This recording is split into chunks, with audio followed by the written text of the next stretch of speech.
Coming up on your #1 news station, 1,000 jobs lost at Oshawa GM. People's Jewelers closed 39 stores. And the CFL expands to the States. This is CFTO-TV, Channel 9, Toronto.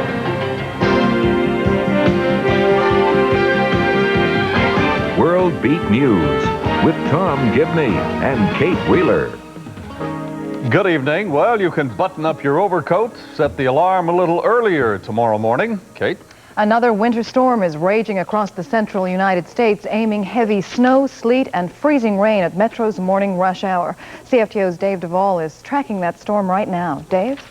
It doesn't look as though we are going to miss this storm, Kate. As you can see, the main center has just moved out of the state of Missouri. It's on a northeasterly track up into the western end of Lake Erie, but it's a large storm encompassing a lot of moisture, a lot of cloud, and a lot of mixed precipitation all the way from snow through freezing rain, sleet, and rain, and it's all headed in our direction. Looks now as though most of the freezing rain will move into the Niagara Peninsula, but I want you to see what it's already done in portions of the United States. For example, Minnesota, Wisconsin, and Utah, and so on. Here's what motorists were confronted with for their rush hour this morning, during the morning rush hours, and of course during the evenings as well. Some folks just never did get around to making it at all. Up to 20 inches of snow or 45 centimeters of snow hit many parts of the state. We're not going to be quite that hard hit, but as the storm moves into southern Ontario, it will bring freezing rain to the Niagara Peninsula, snow, freezing rain, and ice pellets to the metropolitan Toronto area, and up to 20 centimeters of snow north and east of Metro through the Barrie, Huronia, Muskoka, and the Haliburton region.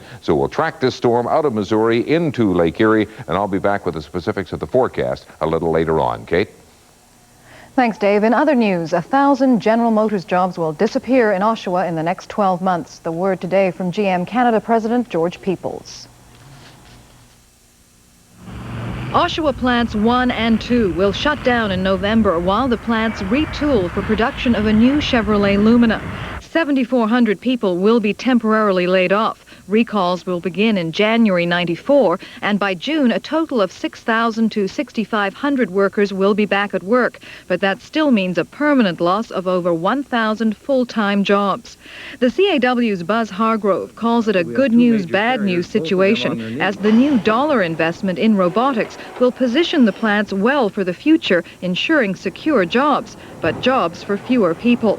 GM's new mandate is to produce more cars with less people, and sweeping cutbacks will see the loss of 6,000 production jobs at GM Canada over the next 2 years. Both union and management say today's announced reduction in workforce should be achieved through normal attrition and early retirement incentives. The union says it's not optimistic given the sheer numbers, but will fight hard at the bargaining table to that end. George Peoples says job security at GM in the next 2 years will depend greatly on workers' willingness to be flexible on matters of scheduling and overtime. People's Jewelers Limited announced today it is closing 39 Mappins and People's stores across the country, including 13 here in Ontario. CFTO's Beverly Thompson has the story. The company says the move is designed to reduce operating expenses and improve its ability to compete. In all, 94 full-time and 182 part-time jobs will be affected. Of the 39 stores closing across the country, 8 will be in Metro Toronto, including Mappin stores in Erin Mills, Sheridan Centre, Woodbine Centre, and the Promenade Mall, as well as People's outlets at the Woodbine Centre, the Promenade Mall, Gerrard Square, and Richmond Hill.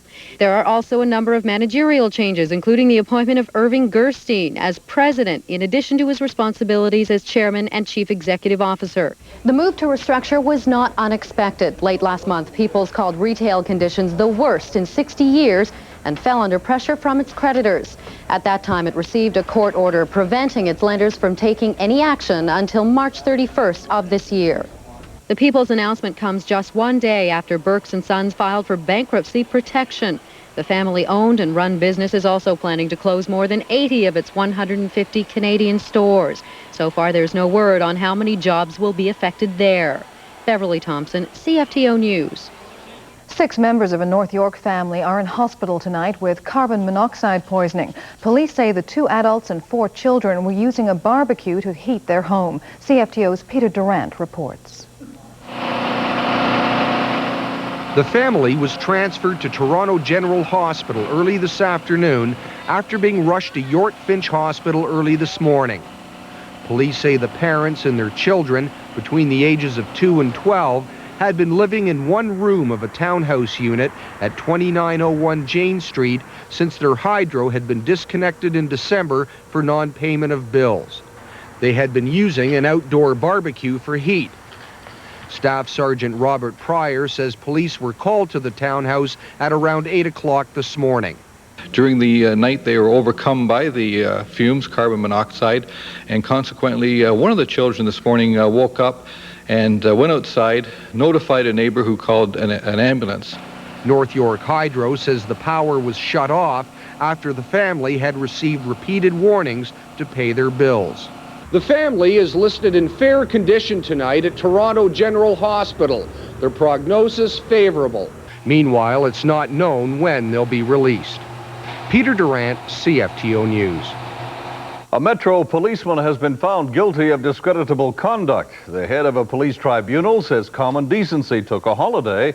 The night constable Paul Benge snapped a picture of a female partner in an undignified situation. CFTO's Austin Delaney has the story. I'm afraid I have no comment at this time. PC Paul Benge wasn't talking as he left his Police Act hearing today.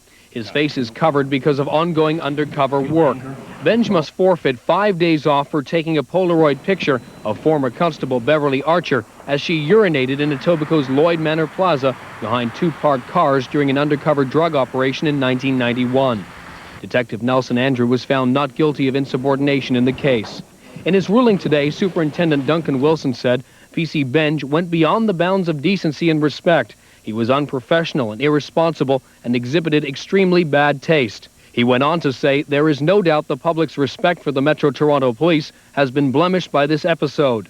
But in handing down his sentence, Wilson said Archer's conduct was no less than disgusting, and he disagreed with the prosecution, saying this is not a women's issue. If it's not a woman's issue, what kind of issue is it? Archer says the penalty was inadequate. And they're just paying lip service to my complaint. She is currently suing the force for $3.1 million for her treatment. Benge's lawyer, Harry Black, says he will appeal. The issue in this case isn't penalty. It's the finding of guilt against an officer with an outstanding career for an act that he conducted as a prank with no intention to hurt anybody. Superintendent Wilson noted that tonight PC Benge will be awarded Police Officer of the Month honors by the Junior Board of Trade for his part in coordinating an undercover drug operation. Austin Delaney, CFTO News. Provincial police have concluded a 6-month investigation into allegations of sexual assault at Hamilton's Bell Cairn Training School. And that probe has found no evidence to warrant charges. It was a scandal that rocked the legislature. Allegations that 2 female students at the Bell Cairn Training School for jail guards had been gang raped by co-workers at the facility. When the opposition released documents suggesting senior government officials knew of the assaults, a deputy minister lost her job, and former Corrections Minister Alan Pilkey came under attack. Today, after a 6-month investigation, and we have no evidence on which to base criminal charges. OPP Superintendent Wayne Frechette says investigators delivered 483 surveys like this to former female students, but the original 2 alleged victims never came forward. They may have been, or they may be frightened, embarrassed, or in some cases consider it dealt with. Tory critic Charles Harnick says victims will now be even more reluctant to come forward. You've had a whole ministry fall apart, but nobody's really looked after their interests. Bell Cairn has been closed since the scandal broke last July. Ballet legend Rudolf Nureyev was buried today at a cemetery outside Paris. Hundreds of friends and fans attended the funeral at the Paris Opera. 6 of the ballet company's principal dancers served as pallbearers. In St. Petersburg, Russia, a similar service was held by fans and dancers who had worked with Nureyev before his defection from the former Soviet Union in 1961. At Nureyev's request, there was no graveside religious ceremony. Nureyev died last Wednesday, apparently of AIDS. He was 54. A British claim of a breakthrough in Alzheimer research has been disputed by Canadian experts. The findings published in a medical journal are not news to researchers in Toronto. CFTO's Paul Bliss reports. The announcement raised the hopes of Alzheimer victims around the world. The British scientists claim to have found the cause of the debilitating disease, but a physiology professor at the University of Toronto says there's nothing to celebrate. Dr. Theodore Kruk calls the claim a bunch of bunk. I was flabbergasted that anybody would go and publish something that is already known.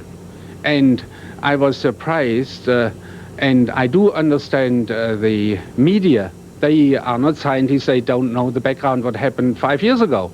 Kruk says the scientists have not found the cause of Alzheimer's. They've merely isolated a step in the long chain of events that occur after a person already has the disease. The Alzheimer's Society for Metro Toronto is trying to deal with the fallout from the announcement.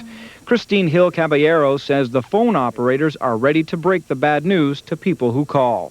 We'll let them know that it's not necessarily a new breakthrough at this point in time, but that obviously research is certainly doing more work in this area, and that we will try to put it into some perspective for them so that they don't get their hopes up too high that a cure is around the corner.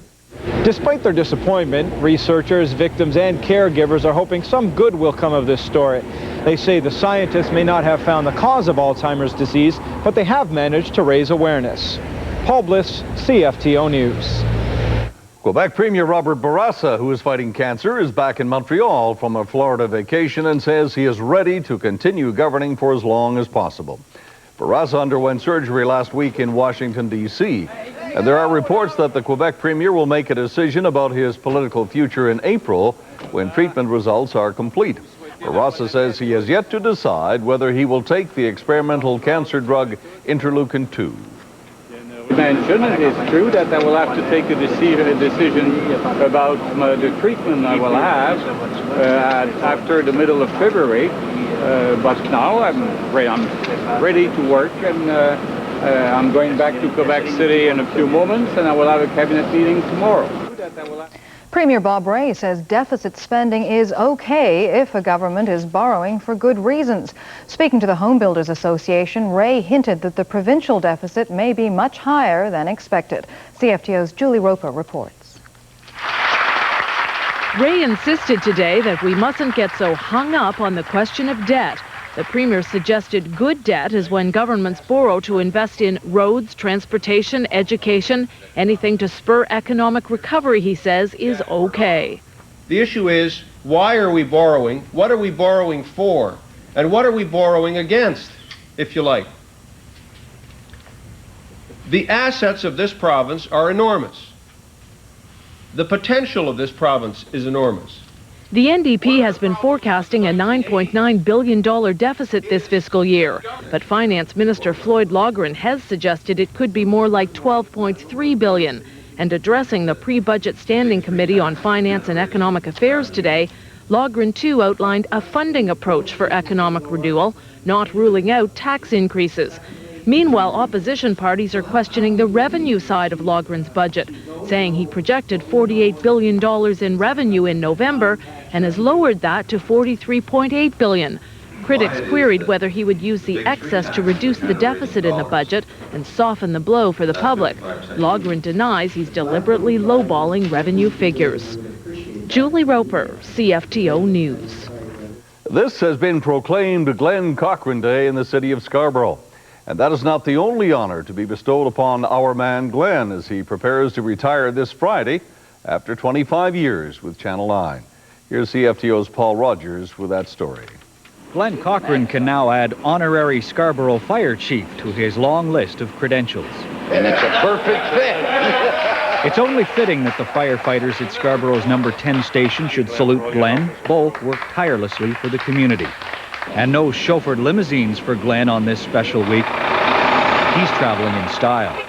You know, I just hope some cop pulls us over and says, "Where's the fire?" After proclaiming today Glenn Cochran Day in Scarborough and presenting Glenn with gifts, Mayor Joyce Trimmer offered this suggestion.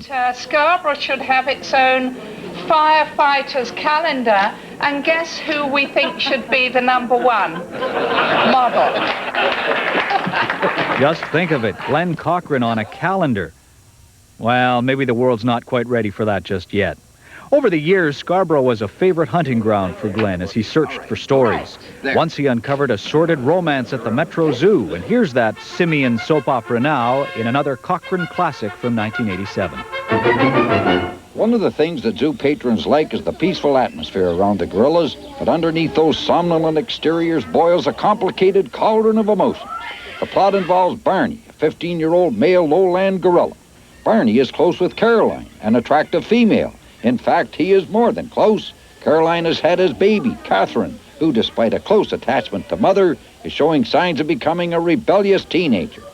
Barney has also slept with 2 other members of the community, Samantha and Josephine, but just to show he's not too easy, he has spurned the aggressive advances of the sultry Julia. And if all that isn't tricky enough, Barney's rival for the affection of all those ladies is Charlie, a social climbing, hail fellow well met type of gorilla with a powerful handshake. Zoo authorities have decided that the best thing for Barney would be a change of scenery, so they are shipping him off to the Bronx Zoo in New York. Meanwhile, all the tension and stress is having a marked effect on the principals involved. Caroline and Catherine are climbing the walls in frustration, and Barney has taken to drink. And that's the latest chapter in one of the hairiest love triangles in Toronto. Will Barney be happy at the Bronx Zoo? Could you? Will Julia continue her flirtatious ways? And what about that dark-haired stranger seen at the local watering hole plying Josephine with bananas? Stay tuned. Glenn Cochran, CFTO News. Oh, the hairiest. Glenn. I love that one. Typical Glenn. Still another story about a gorilla my dreams. Oh, how many times have I used that? Oh, that's at many. least twice. First time this year, though. Yeah, well, Just okay. one. Thank you, Tom. I think it was 2, but who's counting? Good evening. CFL Commissioner Larry Smith killed the league's worst-kept secret today when he told media about an hour or so ago that, yes, the league will be expanding next year to 2 cities. Get ready, San Antonio and Sacramento, as the CFL takes a bold stab at paving its own way into either a quick death or a completely new life. We have this report. The CFL announced one day early that they would indeed be expanding by 2 teams, Sacramento, California, and San Antonio, Texas. I'm pleased to announce that as of today, we have agreed as a group. We had a 7-to-1 vote in favor of expansion, and I'm happy to announce that San Antonio and Sacramento will be admitted into the Canadian Football League for the 1993 season. You know, I think the vast majority of people feel that this is a very good professional league. They know that they don't have a chance to get an NFL city for right now. But one of the major issues will still be Canadian content. Under the present rule, each team must employ 20 Canadians or non-imports. That agreement still has 3 more years to run, but immigration laws in the U.S. won't recognize this existing rule. That could pose a problem, according to Calgary rep Andy McVeigh. Well, as a Players Association, our point of view is there's going to be no change in the league and the rules. We signed a collective agreement in June 1992, and that establishes 20 Canadians and 17 Americans, and that's the way we want things to stand coming to 1993. Stu Bundy, CFTO Sports. And more on these developments a bit later on in our sports coverage. Despite playing like so much soggy cereal for 20 minutes last night, the Leafs, who had to be down a little coming off a big win in Montreal on Saturday, took advantage of an improving power play to bury the Tampa Lightning in the second period and play even the rest of the way for their 3rd win in a row, and better still, they've lost just 2 of their last 11 games. Tomorrow, it's the St. Louis Blues who are moving up right along with Toronto. The Blues also won last night. The difference between 4th place Toronto and the 5th place St. Louis Blues remains 5 points. But the Leafs are within 3 of 3rd place and 7 of 1st. Last night, Terry Crisp's Lightning on their 8th game of a 9-game road swing, and it showed early. Leafs with a power play. Glenn Anderson, the Nikolai Borshevsky, who zips this off his stick and in. 1-0. Tampa ties it on another Leafs power play. Mikael Anderson wheels away. Grant Fuhr will stop the first shot, but nobody takes the trailer. Mark Bureau, who drains the rebound. 1-1. Early second period, Brian Bradley out of the penalty box, and despite Fuhr's warnings, he gets the puck anyway into the corner. His 32nd, it's 2-1. Wendell Clark isn't scoring much, but you'd be hard-pressed to argue he didn't help last night. This tussle with Mike Hartman seemed to wake his teammates up. And back they came on the power play. Glenn Anderson with time in front of John Cullen, 2-all. Then on a 5-minute power play, they put it away. Dave Ellett shoots Anderson there for the rebound. And it's 3-2. And after Rob Ramage mauled Cullen, Gilmore to Anderson to Borshevsky, just like Andy used to feed Mark Messier. 19 for Borshevsky, 4-2. The worst infraction of the night, Basil McRae goes nuts and doesn't leave it all on the ice. He slashes the Zamboni, taking a chunk out of it, $300 the bill to McRae. The Leafs bagged the win and moved 2 games up on 500. Are you satisfied with the way your team played? Oh, yeah, in the second and third period, definitely satisfied. First period, I can't be. I mean, we get outshot 12-4. We gave them the puck about 8 times. I think we had about 2 hits, and you can't be satisfied with that. But second and third period, very satisfied. First of all, how's the mug? Well, geez, I was surprised he did that. He kind of hit me pretty hard there, and it was all face. I got my face in the wrong spot, but it was it's a bad penalty by him, and it got us a 5-on-3, and it kind of got us another goal. So I'll take those hits any time to get a 5-on-3 power play. Yeah, sure you will. Quickly, the Winnipeg Jets stay where they are until 1997. The city of Winnipeg and the province of Manitoba got together and threw $2.6 million to Barry Schenkero and company. The Winnipeg Jets owners had suggested they would move because they were losing money. Of course, then they were also losing, period. That was before the Ty Domi trade. Wayne Gretzky will miss the All-Star game this year for the first time in his 14-year career. He's been out most of the season with back trouble. He is back and playing well. And finally, in our never-ending quest to find footage of basketball games with unbelievable shots, here's today's entry from Las Vegas, Nevada. High school hoops pass going out of bounds, but it is saved at the last second.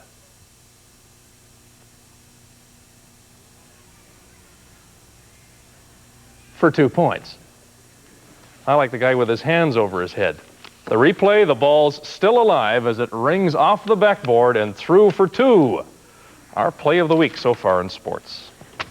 And more on the developments in the CFL when we come back in a bit. Okay, thank you, Lance. There's plenty more to come on World Beat tonight. Stay with us. I'm Tom Clark. Another royal row. Princess Diana was leaking her story to the papers all along. Details on this and more coming up. I'm Dave Duvall with more details on our winter storm warning, including its ETA. Come on back and join me.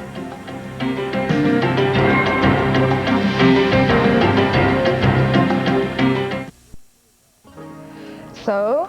Three, what does that mean? 3 o'clock in the morning. Oh, I see, okay. That's the ETA, aviation talk. Estimated time of arrival, somewhere between 2 and 3 o'clock tomorrow morning. This storm will start moving into the metropolitan Toronto area. It'll start in the Windsor area earlier tonight. And right now, what we have to do, Kate and Tom, is decide who's going to get what. At this present time, it looks like freezing rain for the Niagara Peninsula and points south through Buffalo and so on. A mixture of snow, freezing rain, and ice pellets for metropolitan Toronto and points east, and then further north up through the snow country, so to speak, straight snow, and a lot of snow apparently for those. So let's go and check the details in the weather, brought to you by Carrier Heating and Air Conditioning. Turn on comfort with Carrier Heating and Air Conditioning.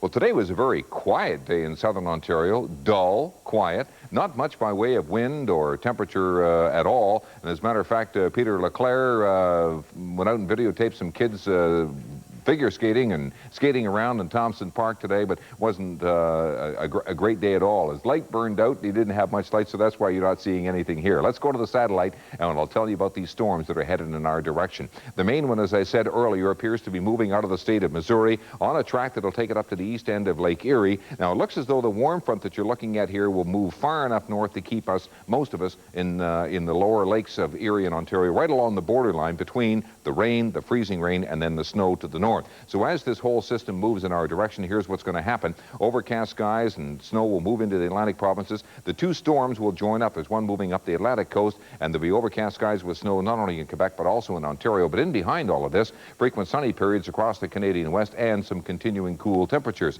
Here are the details of the forecast. First of all, for Metro, overcast skies, snow beginning overnight by about 8 o'clock tomorrow morning, 2 to 5 centimeters. And tomorrow it'll become mixed in with freezing rain or ice pellets, and we'll get another 3 to 5 centimeters of snow during the day. For the Niagara Peninsula, mostly freezing rain and ice pellets, a little bit of snow, 1 to 2 centimeters, and tomorrow freezing rain and rain again, and it's going to become quite a windy day. For the Kawarthas, Barrie, Huronia, and Muskoka, snow tonight, -6 to -10, overcast, windy, 15 to 20 centimeters of snow for those folks tomorrow. And there you see the 5-day forecast. Winter storm warning in effect all day tomorrow. Snow on Thursday and some sunny periods on Friday. Right now outside of our studio, it's overcast and -4, -5 at Pearson, -3 at Toronto Island. And when you combine the wind and the temperature, you come up with a wind chill of -10. That's the weather, brought to you by Carrier Heating and Air Conditioning. Carrier makes it better inside. And tomorrow, Tom, you'd better stay inside. Thank you, Dave. Diplomats in Geneva are holding their breath tonight as a peace plan for Bosnia appears in sight. More on this now from Bayton's national editor, Tom Clark. Tom? Thank you, Kate, and good evening. It has been a day full of emotion and a few surprises at the peace talks in Geneva, but when the gavel ended today's session, the road to peace in Bosnia had opened up. Late this afternoon, the Serbian leader in Bosnia reversed most of his key demands and accepted a formula to end the war. Radovan Karadzic went into today's talks still demanding a separate Serbian state in Bosnia. But there was a lot of arm twisting from his fellow Yugoslavian delegates, and that led to the reversal. Karadzic is now saying he will accept a plan that will divide Bosnia into 10 separate provinces, each controlled by the local population. There is, however, one hurdle left. The Bosnian Serbs Assembly must ratify the deal within a week. And there are some suspicions that the Serbs are using this delay simply to derail the peace talks entirely. The time for peace in Iraq may fast be running out. Once again today, the Iraqis crossed into Kuwait and removed military equipment from a former naval base. The United States is saying tonight that this is a matter of extreme concern and that there will be no more warnings before military force is used. For his part, Saddam Hussein maintains that his country had the permission of the United Nations to move the material, and the UN is so far not denying that assertion. But of greater concern to the Allies is word today that Iraq has been once again moving anti-aircraft weaponry in and out of the no-fly zone. The Pentagon tonight is warning that it won't tolerate any new threats to its aircraft. Erich Honecker, the former leader of East Germany, may soon be a free man. Today, a court in Berlin ruled that the 80-year-old dictator is too ill to stand trial for the murders of people who once tried to escape his country. Honecker is said to be suffering from liver cancer and may not have long to live. The court ruled that keeping him in jail during his trial would be a breach of his basic human rights. All charges have now been dropped, and the German government says it is ready to issue Honecker a passport if he wishes to travel. The oil tanker Brer has lost its battle with the North Atlantic gales and is now breaking up with no hope of containing what remains of its oil cargo. The past 24 hours have seen the worst storms of the winter in the Shetland Islands, and the huge waves have now broken the tanker into at least 4 pieces. Its load of 85,000 tons of oil has now been spilled into the bays of the islands.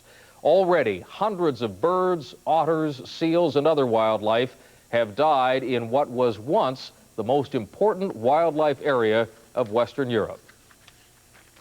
After months of political wrangling, Ireland has a new government tonight, and it looks a lot like the old government. Albert Reynolds of the Fianna Fáil party has been re-elected as Prime Minister for a second term. He will head up a coalition government with the Labour Party, which made huge gains in last November's general elections. Labour has demanded and will get 1/3 of the seats in the new cabinet, and Labour leader Dick Spring will become Ireland's new foreign minister. It seems that Queen Elizabeth's annus horribilis isn't over yet. Some documents have come to light that show that Princess Diana wasn't seeking privacy at all last year. In fact, she was the source and the impresario for all those stories in the British tabloids last year that chronicled the demise of her marriage. More now in this report from the BBC's Jenny Bond. The princess has long been known as a shrewd manager of her public image, from the coquettish sideways glance at the cameras that's become a characteristic, to the pointed photo opportunities that told the world she was alone in a loveless marriage. The princess has shown an adroit news sense. This was never more obvious than last summer at the height of the row over Andrew Morton's book about her. Despite repeated assurances from the palace press office that the princess did not cooperate with Morton in any way, she promptly turned up on the doorstep of one of the main sources of the book, her friend Carolyn Bartholomew. Several newspapers had been tipped off about the visit. Some reporters had been phoned at home. Still, the press office, headed by the Queen's press secretary Charles Anson, insisted that the princess had nothing to do with the book. Few believed them. The evidence of Prince Charles and his circle courting sections of the press is less clear-cut, but those who've given his side of the story have been left in no doubt that the prince was happy to see it in print. In what was, by any standards, a disastrous year for the royal family, it's perhaps not surprising that the prince and princess should have recruited help from wherever they could. In many ways, they were doing no more than any other big firm in the public eye. Even now, the battle of the photo opportunity is continuing, each eager to show themselves as devoted parents in spite of the breakdown of their marriage. Well, when you can't even trust the Princess of Wales, good heavens. Well, that's my report for tonight. I'm Tom Clark. Back now to Tom and Kate. Thank you, Tom. In financial news, the Bank of Canada rate fell even lower than forecast, and one of the major banks now thinks that interest rates are about to bottom out. With more on today's financial action, here's our business editor, Arthur Vail. The Arthur Vail Report, brought to you by Canada's business airline, Air Canada. Good evening, everybody. The new Bank of Canada rate is now just under 7%. The rate set in today's auction, 6.99, down just a tiny 1/100th under the new prime rate of 7%. The bank rate fell about 28 points. There is a historical spread or difference between the two. The bank rate should certainly drop about another 0.5%. Prime, maybe another quarter. Then rates will sit still for a while. The view that rates are just about a half-inch off the bottom, supported today by the Royal Bank. That bank says there's still a little room left for rates to fall, but the big drops are over. So if you're still sitting with floating rate mortgages or personal loans or business loans, it's certainly time to start locking in for longer terms now. There was a small gain of 4 1/3 at the TSE. Winners were Bell Phone, up $1.37 a share. Cott Beverages hit another new high at 33. Diamet Minerals, the company heading the search for diamonds in the Northwest Territories, gained $1.37 a share. And in New York, the Dow made a small gain of just about 2 points. IBM and Kodak were winners today. Falling bond prices kept the market down. That meant higher interest rates. Long bond prices dropped following a statement from Bill Clinton's new Treasury Secretary. He said all the Democrats' campaign promises are going to be kept, and that means a big package of government spending is in the works. And a group of wealthy Saudi Arabian investors are now big shareholders in one of America's leading fashion chains. Members of the Saudi royal family have invested $100 million in Saks Fifth Avenue. Prince Aliwade and others already own a big share in Citicorp, about $800 million worth of Citicorp shares. You know it best as Citibank. Now they're turning their attention to one of the most famous fashion retailing chains. In currency action, the dollar closed little changed, 78.28, and gold at $3.29 was up almost $1 today. Arthur Vail, CFTO News. The Arthur Vail Report was brought to you by Canada's business airline, Air Canada. Fashion critic Mr. Blackwell has unleashed his annual hit list of Hollywood's worst-dressed women. And right on top this year is Madonna. Mike Catrice joins us now with more. Mike? Well, yes, Tom and Kate. Blackwell calls her the bare-bottomed boar of Babylon. In second spot is Gina Davis. Blackwell calls her Big Bird in Heels, followed by Glenn Close. He calls her Dracula's daughter. And TV's Delta Burke, earthquake at the OK Corral. Makes you wonder what they'd like to call Mr. Blackwell. Also of note tonight, the battle between Mia Farrow and Woody Allen got even nastier today with new allegations of abuse. That story leads off the stars tonight.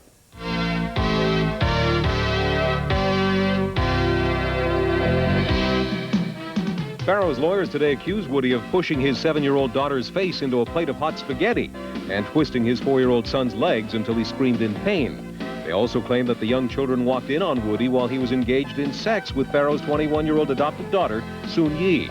Outside court, Woody called the accusations lies and claimed that Mia is coercing their daughter into making untrue statements and is covering up evidence that would dispute her charges.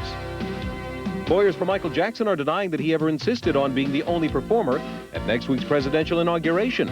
They say the story is part of a series of vicious rumors, all untrue, including a report that Jackson insisted that a white actor portray a young Michael Jackson in a new TV commercial. CTV announced today that veteran reporter-producer George Wolfe has been named the network's new London bureau chief. Wolfe has traveled on assignment to Panama, Moscow, and Saudi Arabia, where he played a key role in CTV's coverage of the Gulf War. And a sneak preview today of the new stage version of Pinocchio. 29-year-old Toronto actor Cliff Saunders performed the title role. The stage production, based on the original 1883 story by Carlo Collodi, opens at the Young People's Theatre on January 21st. Actor Willem Dafoe has played Jesus Christ, a drug trafficker, a cop, and now a lawyer who becomes dangerously involved with his client, a murder suspect played by Madonna. The movie is called Body of Evidence, and it'll start steaming up movie houses later this week. I must have been out of my mind to get involved with you. Body of Evidence is a courtroom drama that doubles as an erotic thriller in the same mold as Basic Instinct. Madonna plays an art dealer accused of using sex as a murder weapon, preying on weak-hearted men. Dafoe plays her lawyer who becomes her lover. What develops are some pretty explicit sex scenes, which Dafoe talked about in New York with CFTO's Ann Brody. Women are always asked to do the nude scenes. What about you as a man? How was it? Those scenes, there's an intensity in there. They're elevated. They're special. So when you're inside of them, your imagination is able to roll in a way that's really nice. Of course, you always have to fight a certain kind of self-consciousness and a certain kind of worry, but they're interesting scenes. The debauched lawyer is a far cry from Dafoe's starring role in The Last Temptation of Christ. He looks at it all, though, as an education. You know, it makes you aware of things inside yourself. Because I think all rules are a product of, you know, something in you that's revealed. And Body of Evidence opens this Friday. Kate and Tom, that's it for tonight. Back to you. Thank you, Mike. Coming up on World Beat News tonight, we'll find out why students are so eager to attend our H. King Academy in Scarborough. Stay with us.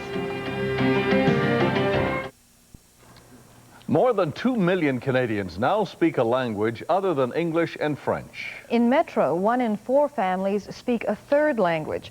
CFTO's Bill Rogers reports from Ottawa. English remains the predominant language in Canada. Almost 18.5 million people use it at home. 6.3 million people use French. But the 1991 census shows the number of people who spoke a language other than English or French grew by 400,000 over 5 years to 2.3 million. The increase was confined to Ontario, Quebec, Alberta, and British Columbia. Chinese is now the largest non-official language spoken in Canada, replacing Italian, which ranks second. Portuguese is third.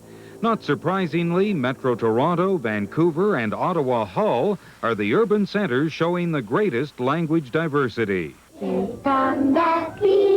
Bilingualism increased slightly nationwide. 16.3% of Canadians say they can speak both official languages. Ontario, however, is not part of that increase, bilingualism declining slightly to 11.4%. In Ontario, it would have been up, except for the fact that there has been an influx of immigrants who are not bilingual in English and French. Bill Rogers, CFTO News, Ottawa. A Toronto jail guard appeared in court today, charged with the murder of Toronto prostitute Grace Baxter. CFTO's Pat Foran reports. Patrick Daniel Johnson made a brief appearance this morning at Metro North Provincial Court. Johnson is charged with the first-degree murder of 26-year-old Grace Baxter. Baxter, known to police as a transsexual call girl, went missing December 8, but her body has never been recovered. Johnson has worked with the Ministry of Correctional Services since early 1990, but his contract was not renewed in December. Patrick Daniel Johnson, also known as Dan Johnson, worked part-time as a guard at the Don Jail. Johnson wrote a letter to the Toronto Sun, and today the newspaper published excerpts from his letter. It appears Johnson wanted to make something clear to his former co-workers. Johnson writes, "I want to let the guys at the Dawn know I never knew she was once a he, so quit the jokes." He also refers to himself as good-hearted, a big, tough weightlifter, womanizer, loudmouth, and joker. The paper published only a portion of the letter for legal reasons. Pat Foran, CFTO News. A North York man was gunned down last night in Metro's first murder of 1993. The dead man is 21-year-old Landale Walters, also known as Larry Walters, of Shepherd Avenue, North York. 19-year-old Wayne Sheldon Smart was arrested at a Niagara border crossing and charged with first-degree murder. At 5 p.m. yesterday, someone fired several shots through a basement window of a townhouse on Shoreham Court near Jane and Steeles. Walters died from head wounds. Fire has destroyed an exclusive golf club in Muskoka. The Port Carling Golf Club was less than a year old when it was engulfed in flames. Firefighters never had a chance. Fire hydrants were not functioning properly and water had to be trucked in. The owners say the clubhouse will be rebuilt. Parents and students were lining up overnight to register for the R.H. King Academy in Scarborough. The CFTO's Tom Hayes reports the unique school has grown in popularity. Yet another shipment of chairs for the people who lined up here at R.H. King Academy. Grade 9 registration for the 150 openings got underway at 4:30 today, but the lineup started much earlier. Admittance is on a first-come, first-served basis, and that's why Jacqueline McCrae was here at 11:30 last night. We had sleeping bags in our car, and we slept in the car for a little while, and then they let us into school at about 4:30. The parents here say the academy offers a better education and more discipline without a tuition fee. Both parents and students have to sign a contract with the school that ensures the students follow the rules. The parents who have lined up overnight here cited many reasons for wanting to send their children to R.H. King. One mother told me she was concerned for her child's safety. Some schools are having problems with outsiders getting in and selling drugs and causing fights. Vice Principal Heidi Gollard says the King uniforms help eliminate that problem. With increasing concern about safety in the schools and people from outside the schools coming in and perhaps possibly being a threat, we have very little of that because our students are immediately identifiable and we know when there's someone here who doesn't belong. The Scarborough Board of Education is also watching the lineups here. The superintendent of programming says another academy is in the works. Tom Hayes, CFTO News.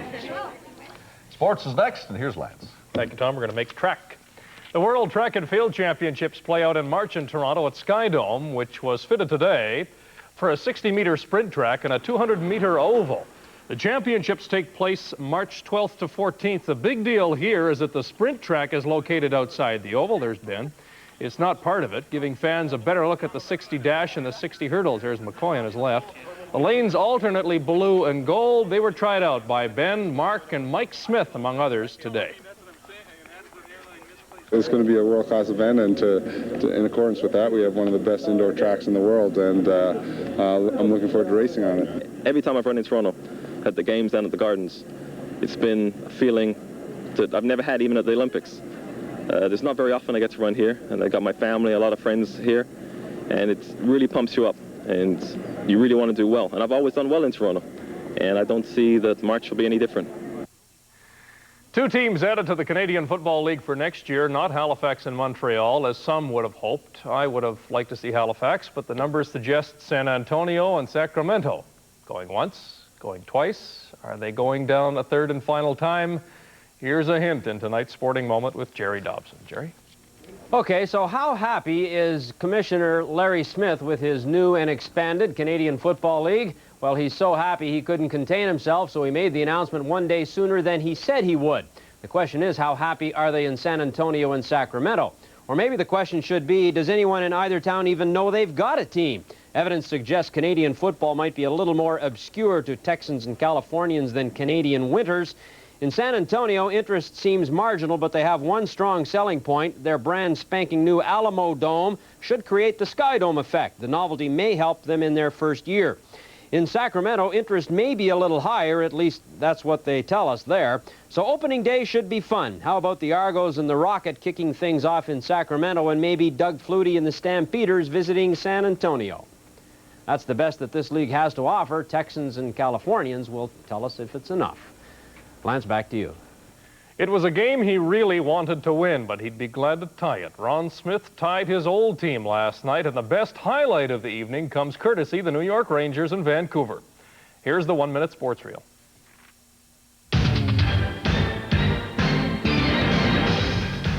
The 1 Minute Sports Reel is brought to you tonight by Pontiac. NHL last night, the New York Rangers and Vancouver tied into a pretty good game at Madison Square Garden. The Rangers tied it late in the third period when Mike Gartner scored with 12 seconds left in regulation. But they thought they'd won it when Ed Olczyk put this into the Vancouver net in overtime. The trouble was, there was another puck on the ice at the same time. A fan threw one on and Olczyk scored with the fan's puck. No goal. 3-3 final. And earlier we reported that Wayne Gretzky wasn't going to the All-Star game. That was the case today until acting NHL President Gil Stein appointed Gretzky to the game as a special appointee. So it seems he'll play after all. That's the 1 Minute Sports Reel.